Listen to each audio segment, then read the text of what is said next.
तो आइए मेरे प्यारे बच्चों, आज हम एक इंग्लिश की बहुत ही इंटरेस्टिंग स्टोरी पढ़ेंगे और उसका हिंदी में ट्रांसलेशन करेंगे और उसके एक एक वर्ड्स को समझते हुए भी चलेंगे।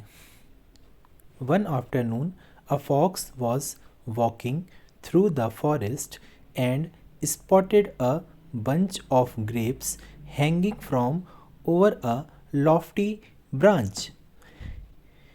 यहाँ पे आफ्टरनून जो दिया है, आपको बहुत ही इंटरेस्टिंग सा फैक्ट बताता हूँ कि एग्जैक्ट 12 बजते हैं तो नून होता है और 12 बज के 1 सेकंड हो जाता है तो आफ्टरनून होता है।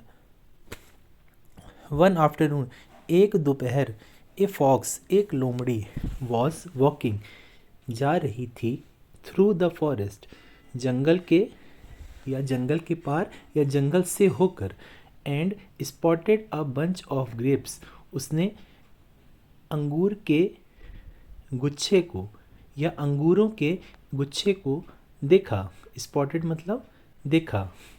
Hanging from over a Lofty branch, जो कि एक पेड़ की ऊंची शाखा से लटक रहे थे। लॉफ्टी का मतलब होता है ऊंची। Full stop. Just the thing to quench my thrust, quoted the fox. Quench मतलब होता है बुझाना, थ्रस्ट मतलब होता है प्यास। Just the thing to quench my thirst, यही वो चीज़ है जो मेरी प्यास बुझाएगी। कोटेड द फॉक्स, फॉक्स ने कहा। Taking a few steps back, the fox jumped and just missed the hanging grapes. लोमड़ी ने कुछ कदम पीछे लिए और वह उछली, लेकिन उन अंगूरों को दबोचने में चूक गई। Again the fox took a few paces back, paces का मतलब यहाँ पे भी कदम ही होता है। And tried to reach them but still failed.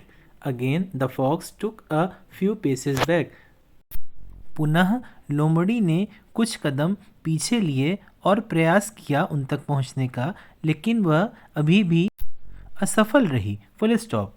Para change. Finally comma giving up, give up का मतलब होता है त्याग देना, छोड़ देना या हार मान लेना। फाइनली अंततः, गिविंग अप मतलब त्यागते हुए, छोड़ते हुए। The fox turned up his nose, turned up his nose का मतलब होता है कि नाक सिकोड़ते हुए या पीछे मुड़ते हुए। एंड सेड, और कहा, दे आर प्रोबेबली सोर एनीवे, प्रोबेबली का मतलब होता है संभवतः, कि वह संभवतः खट्टे होंगे। And process to walk away, और वहाँ से जाने लगी। मॉरल ऑफ द स्टोरी ये है, इससे हमें यह शिक्षा मिलती है, it's easy to despise, despise मतलब होता है घृणा करना। What you can not have, कि जो आपके पास नहीं है आप उससे घृणा ही करते हैं।